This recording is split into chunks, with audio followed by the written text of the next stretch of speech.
भन्नुहोस् त। सर नमस्कार। नमस्ते म्याम, के समस्या भयो म्याम तपाईँ? मलाई सर टन्सिलाइटिस भयो।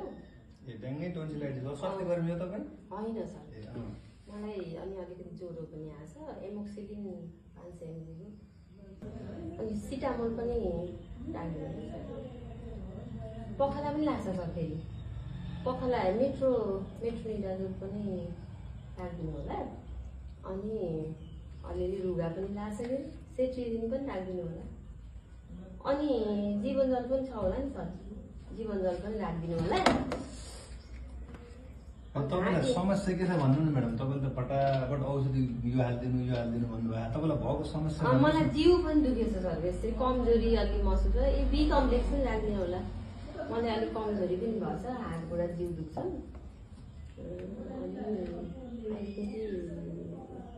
कहाँबाट आउनु म्याडम हजुर? म यही तिलोतमा 2बाट सर। अनि एजिथ्रोमाइसिन पनि राखिदिनु होला सर। अनि अरू केही छुट्यो कि म्याडम औषधि भन्नुहोस् फटाफट, हेर्नु त यहाँ भएको अरू औषधि? सर कान पनि दुख्यो छ सर।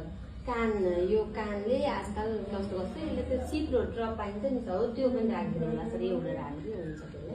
म्याडम मैले हजुरलाई एउटा कुरा भन्छु त, हजुरले त कमसेकम यहाँ मलाई यो समस्या भएको छ, यो कारणले किन यस्तो भयो होला भनिसकेपछि हामीले यहाँ जाँचेर अनि रगतहरू जाँचेर औषधि दिने हो कि हजुरले फटाफट आएर औषधिको नाम मलाई यो दिनुहोस् भन्नुभएको छ। यस्तो चाहिँ हुन सबै बुझेको जस्तो लाग्छ। तपाईँले त यहाँ आएर चाहिँ औषधि लिएर गएर घरमा औषधि पसल खोल्न लागे जस्तो पो भन्नुभयो त। यो औषधि कति असर गर्छ भन्ने हजुरलाई थाहा छ? कतिखेर खाने हो? अनि एमोक्सिलिन दिन भन्नुभएको छ, एजिथ्रोमाइसिन भन्नुभएको छ, मेट्रोनिडाजोल दिन भन्नुभएको छ। अनि यत्रो औषधि एकैचोटि लगाएर हजुरले के गर्ने हो? होइन सर, अब यत्रो उमेर भयो, अहिलेसम्म के भएको छैन। फेरि यसो टोल छिमेकीलाई पनि अलिअलि अझै हजुरले अझै अरूलाई पनि दिने? बडा अब जम्मै सबै यहाँ आउनु धौ मान्नुहुन्छ, त्यही भएर अब। अनि एमोक्सिलिन चाहिँ कसै माग्न आयो भने दिएर पठाउने तपाईँले घरबाट?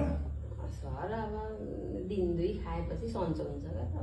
अनि त्यसले एलर्जी भयो भने त्यो मान्छेलाई चाहिँ रियाक्सन भएर अब यत्रो ज्यानले यत्रो पचाइसक्यो, उमेर यत्रो आइसक्यो। यसरी औषधि लाने, यसरी औषधि खाने राम्रो हो र म्याडम? सर फाल्टुमा त के खाइन्थ्यो र, अब चाहिएर खाइन्छ।